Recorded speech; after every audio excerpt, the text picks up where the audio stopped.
ഞാനിപ്പോൾ നിൽക്കുന്നതേ നമ്മുടെ റൂമിന്റെ ബാൽക്കണിയിലാണ് കേട്ടോ. അവിടെ നിന്നുള്ള വ്യൂ ആണ് ഈ കാണുന്നത്. അപ്പോൾ കുറച്ചും കൂടെ മഴയുള്ള സമയത്താണെങ്കിൽ നിങ്ങളൊന്ന് ആലോചിച്ച് നോക്കിയേ, എന്താണെങ്കിലും പൊളി വൈബാണ്. നിങ്ങൾ ഫ്രണ്ട്സ് ആയിട്ടോ ഫാമിലി ആയിട്ടോ ഒരു ട്രിപ്പ് പ്ലാൻ ചെയ്യുന്നുണ്ടെങ്കിൽ നേരെ ഇങ്ങോട്ട് പോരും. കാരണം 1500 രൂപ മാത്രമാണ് ഇവിടെ റേറ്റ് വരുന്നത്. കിഡിലൻ ആംബിയൻസ് ഉള്ള റൂമും വിത്ത് കോംപ്ലിമെന്ററി ബ്രേക്ക്ഫാസ്റ്റും പിന്നെ ഒരു അടിപൊളി സ്വിമ്മിംഗ് പൂളും അതിന്റെ തൊട്ടപ്പുറത്ത് തന്നെ ഒരു കിഡിലൻ വെള്ളച്ചാട്ടവും. പിന്നെ ഈ വെള്ളച്ചാട്ടം പ്രൈവറ്റ് ഒന്നും അല്ല കേട്ടോ, ഫോറസ്റ്റിന്റെ വെള്ളച്ചാട്ടമാണ്.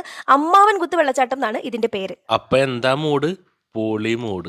ഇവിടെ സ്വിമ്മിംഗ് പൂളിന്റെ കാര്യം നമ്മൾ എടുത്തു പറയേണ്ടതാണ് കേട്ടോ. നല്ല നീളമുള്ള പൂളാണ്. കുട്ടികൾക്ക് വേണ്ടി സെപ്പറേറ്റ് ഏരിയ തിരിച്ചിട്ടുണ്ട്. രാവിലത്തെ വൈബാണെങ്കിലും നൈറ്റ് വൈബാണെങ്കിലും പൊളിയായിരുന്നിട്ടാ. എനിക്ക് പ്രത്യേകം ഇഷ്ടപ്പെട്ട നൈറ്റ് വൈബാണ്. നൈറ്റ് ഞങ്ങൾ സ്വിമ്മിംഗ് പൂളിൽ കിടലിനായിട്ട് കുളിച്ചിട്ടാ, പക്ക രസമായിരുന്നു. പിന്നെ ഇവിടുത്തെ ഫുഡിന്റെ കാര്യം ഉണ്ടല്ലോ, അടിപൊളിയാണ്. ഇവിടെ തന്നെ കുക്ക് ചെയ്യുന്ന ഫുഡാണ് കേട്ടോ എല്ലാ നേരവും. പിന്നെ ബ്രേക്ക്ഫാസ്റ്റ് ഞാൻ നേരത്തെ പറഞ്ഞതുപോലെ കോംപ്ലിമെന്ററി ആണ്. അപ്പോൾ നമ്മുടെ പ്രോപ്പർട്ടിയുടെ പേര് നേച്ചർ കാസ്കേഡ് റിസോർട്ട് എന്നാണ് കേട്ടോ. അടിമാലിയിലാണ് ലൊക്കേഷൻ വരുന്നത്. ഗൂഗിൾ മാപ്പിൽ ലൊക്കേഷൻ ഇട്ട് വന്നാൽ കൃത്യമായിട്ട് ഇവിടെ എത്തിച്ചേരാൻ പറ്റും. അപ്പോൾ ഇവരെ കോൺടാക്ട് ചെയ്യാനുള്ള 2 നമ്പറുകൾ നമ്മൾ സ്ക്രീനിൽ കൊടുക്കുന്നുണ്ട് കേട്ടോ.